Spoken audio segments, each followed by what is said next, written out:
can hear the crackle, crispness of the crust, the chew of the crumb. It's really tender, it's really chewy, it's really just delicious and sweet and corn in flavor. Hey everyone, Greg Wade here. We're here today to make a porridge bread. This is a method that you can apply to really any grain, but I find that it works especially well with things like corn, oats, millet, things that are going to really dry out your dough if you don't cook them. So today we're doing a polenta loaf, and this is a good way to build on the Keep It Simple sourdough. You can add this to really any sourdough recipe, whatever you like. You can incorporate a porridge in this manner. Let's get started.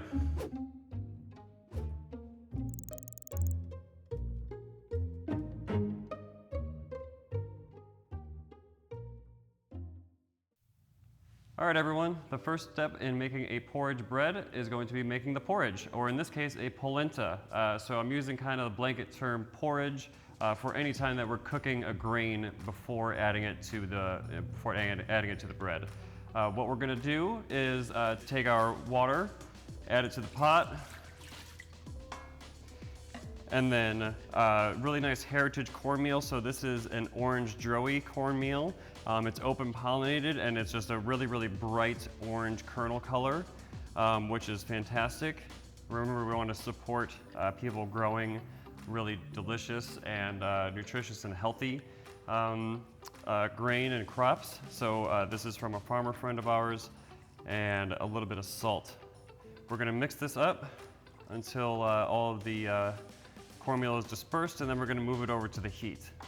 Okay, so we're cooking our corn, we're cooking our grain, and the key to any of this is that you're going to cook it low and stir often. The grain is going to have a tendency to want to stick to the bottom of the pot, and if you're not stirring it often and you're not cooking it very low, it's going to scorch and it's going to have too much of a toasted or a burnt flavor. Again, this is 3 parts water to 1 part grain by weight, and you cook it over low heat. You bring it up to a boil, then reduce it to a simmer, cook it over low heat for probably 2 or 3 minutes past the boiling point, and it should get really, really thick like this. And you do want to be cooking it past the actual thickening point, because you want to make sure that all of those starches are gelatinized. Otherwise, you're going to be pulling more moisture out once you bake. So the point, again, of this is to be cooking your grain beforehand, making sure all of those starches are hydrated and gelatinized, and then we're going to cool this down and add it to our bread. So this looks really good to me. It's been bubbling for a little while. It's really thick, so I'm going to remove it from the pot into a bowl, or you can use a sheet tray. It doesn't really matter. And then you're going to allow this to start cooling down.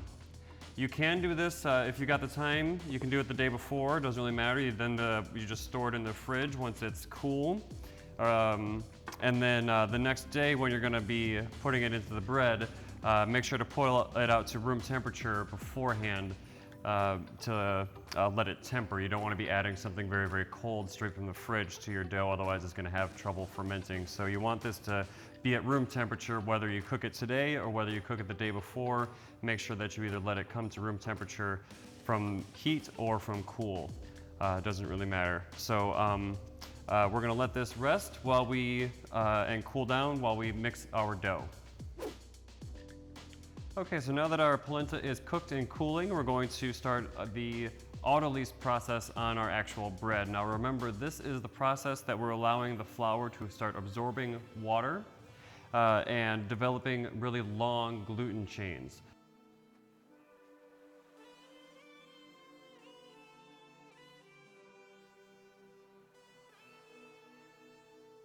Off to the side, remember, I'm withholding my salt, and our polenta is also going to be withheld for now. Remember, salt strengthens the ionic bonds between gluten chains, so you want to allow your dough to develop those chains first, and then you lock it up with the salt.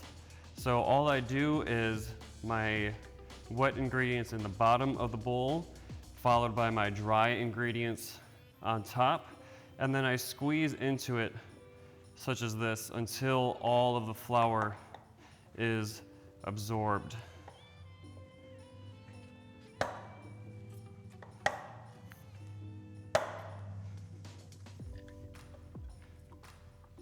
And it shouldn't take very long, just a minute or two. And just to show you, as I pull at the dough, remember it's pockmarked, it's shaggy. As you pull at it, it really breaks quite easily. So remember, this is an indicator of your short gluten chains. So we're going to let this rest for at least 15 minutes, up to about half hour, 45 minutes is fine, but at least 15. Okay, so now this is going to rest. We will then incorporate our salt and our polenta before it enters bulk fermentation. So we've reached the end of our AUTOLYSE process. We know this is ready to final mix because when we look at the dough, it is become a lot more smooth. And when I pull at it, you're now able to get really long chains, right? You're able to spread this out before it snaps. So this is the point of the AUTOLYSE process. We're letting these long gluten chains develop, and then we're going to add our salt. Okay, so I like using a fine sea salt when I'm making bread because the finer the salt, the better it's going to absorb into the bread itself or the dough itself. So you sprinkle it over and then you're just squeezing it into the dough. Make sure that you're using this squeezing motion through your fingertips, and that will allow the dough to come together nicely. So it doesn't take much mixing, maybe just a minute or so. And then I'm going to squeeze in my cooled polenta. So it may come apart as a big piece like this, and you can just gently break it up and kind of disperse it. And then again, squeeze at the dough until you feel it's sufficiently mixed. So I personally am okay with it if there are some larger pieces and pockets of the polenta.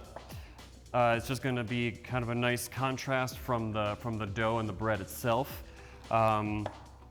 Or you can keep mixing it until it's completely smooth and homogeneous. So it just depends on your personal preference and your personal taste.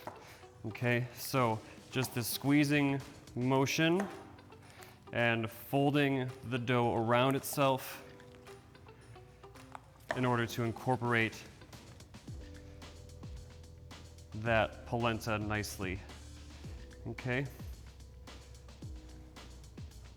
So for me, something like this looks good. Other garnish that would be really tasty in this dough would be, of course, olives. Olive and polenta go really, really well together.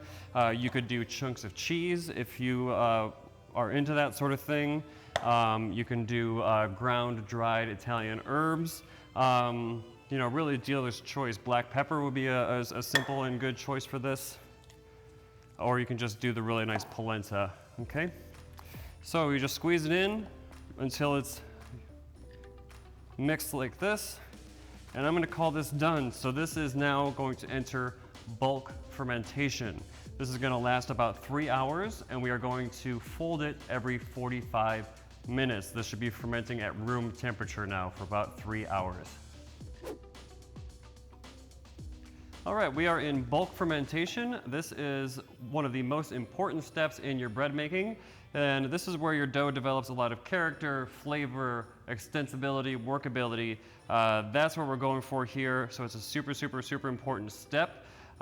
Remember, we're going for warm-ish dough, and you want to be proofing at a 70, 72 room temperature. This is a couple hours in already, and we're going for a total of 3 hours bulk fermentation.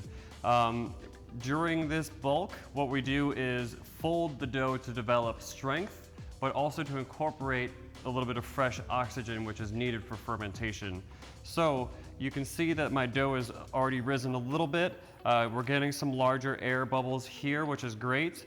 And what I'm gonna do is just each side comes up and over the top of the dough. So this is one fold. We do a total of 3 of these, and then we portion the dough. All right, we're at the end of bulk fermentation. We know that this dough is ready because it is really light and airy. It's got a lot of nice bubbles on top. As I pull at it, you can see a lot of structure, and it's really smooth when I pull at it. So you're really getting a good gluten web there. So to work with this now, what I'm gonna do is dust a little bit of flour on the workstation, and then remove the dough from the bowl,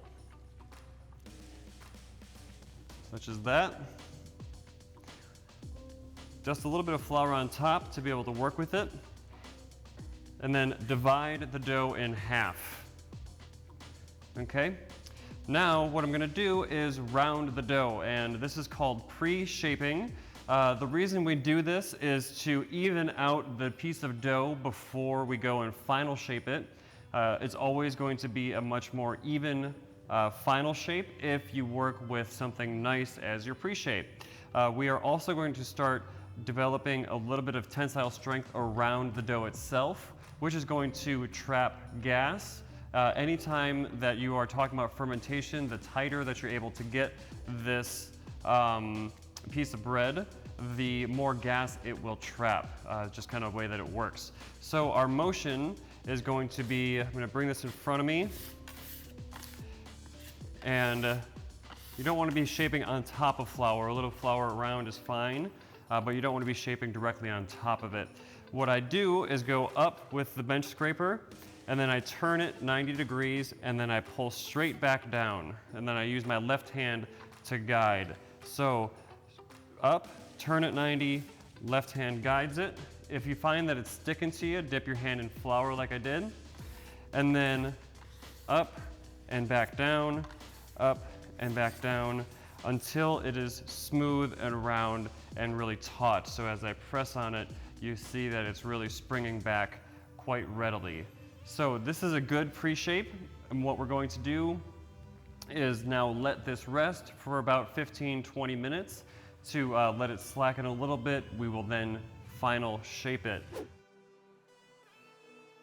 Okay, our bread has sufficiently bench rested, so this is after the pre-shape, and you can see that it is nicely rested because it's relaxed, it's spread out across the workstation a little bit, and as I press into it, my fingerprint stays a little bit, but it's still springing back a little bit lightly. So you do want it to still retain a little bit of tensile strength before you go and final shape it. But this is where we want to catch it. So it should relax a little bit, should be spreading out a little bit, but still be able to have a little bit of tensile strength. So what we're going to do is prep our bannetons. We're going to take a little bit of flour and dust the inside, such as this, okay? Then, at the top of our workstation, a little bit of flour as well. And this is a shaping method that I like to use personally because it is quick, it is simple, it's really easy. I see a lot of people doing very, very intricate shaping all across social media, which is great. But for me, and just keeping it simple and keeping it efficient, this is what I've found really works really well. So what I'm going to do is take the piece of dough and flip it seam side up into the flour. And then what I'm going to do, kind of long ways in front of me, is take the dough, pull up to the top third, and then pull to the center. I'm going to rotate it 90 degrees. I'm going to do the same thing again. So pull up to the top third. You can press it in to have it stick to itself and seal. And then you take the top part and pull to the center, and that's literally it. So I then roll it in a little bit of flour and let it rest in the basket nicely like this, seam side up. This is going to ferment for about 2 hours at room temperature.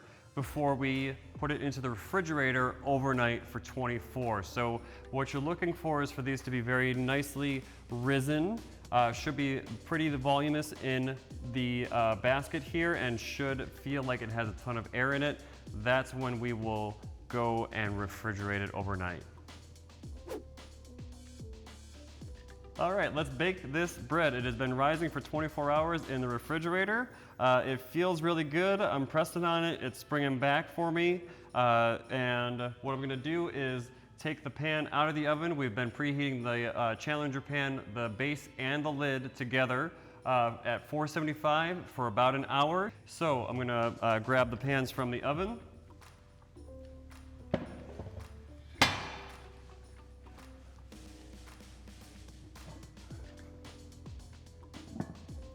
Okay, and now I'm going to take a little bit of cornmeal and dust it on the loaf itself. This is going to prevent it from sticking to the base of the pan, and I'm going to release it from the banneton. And then to have our stencil appear really nice and clean, I'm going to brush off a lot of the excess flour just with a dry brush. And then I'm going to place the stencil probably about here. Now remember, you want to be pressing the stencil lightly into the loaf as you dust, and then gently move down the stencil with your flour and your fingers, something like that, and be sure to pull directly up and away. Now, when you're using a stencil, you want to score that is going to embellish it. So I'm not going to go straight through the thing, right? I'm going to be going around it. And the way that I'm going to do that, I'm using the tip of the blade to go into the loaf, and then I'm going to drag with the long part of the blade. Remember, this thing is not serrated, it's just really, really sharp. So this motion is not going to help you. You want to be going in and pulling smoothly down, okay? So in and smoothly down at that 22-degree angle. Okay, so lid goes on, 20 minutes, back in the oven, 475, and then we will remove the lid.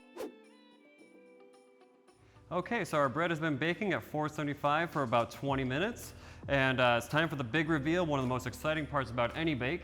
And what we're gonna do is do a little trick that we've learned to keep your bread from scorching on the bottom, and that's to remove the lid from the oven and invert it.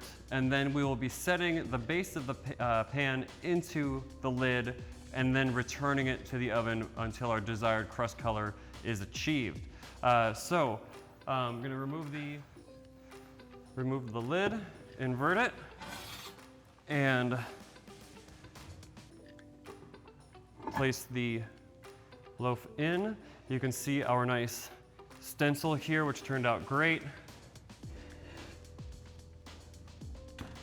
Okay, so now it's going to return to the oven until your crust color is achieved, probably about another 10 minutes.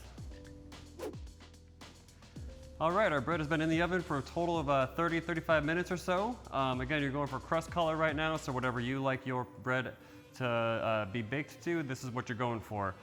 So let's see how it turned out. All right, so this for me is a really strong bake. You've got a nice kind of singe along the ear here. You've got a really nice deep brown on the edges, golden brown, and then, like I said, the bottom was prevented from scorching because of the way that we rested the pan in the lid. You can see our stencil turned out really nice and clean. It looks great. Let this rest for as long as you can stand it before slicing it open. But really it smells amazing with the perfume of that kind of buttery corn and the sourdough aroma filling the air here. This is really, really exciting.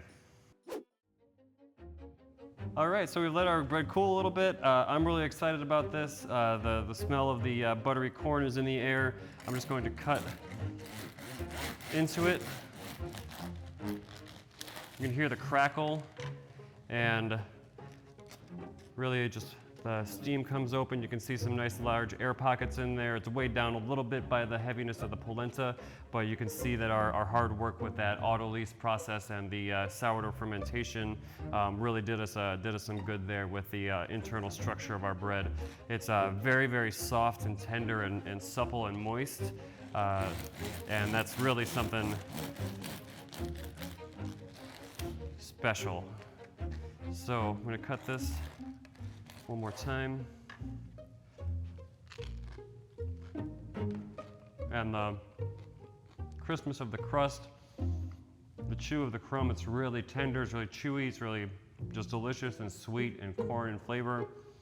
And like I said, if you were to cut this and then grill it, you know, top it with your favorite grilled summer veggies, maybe a little nice olive oil, it would be a really nice summer bite. So that's our bread. I hope you enjoyed it. Please tag us on all social, Challenger Breadware, and let us see what you're baking.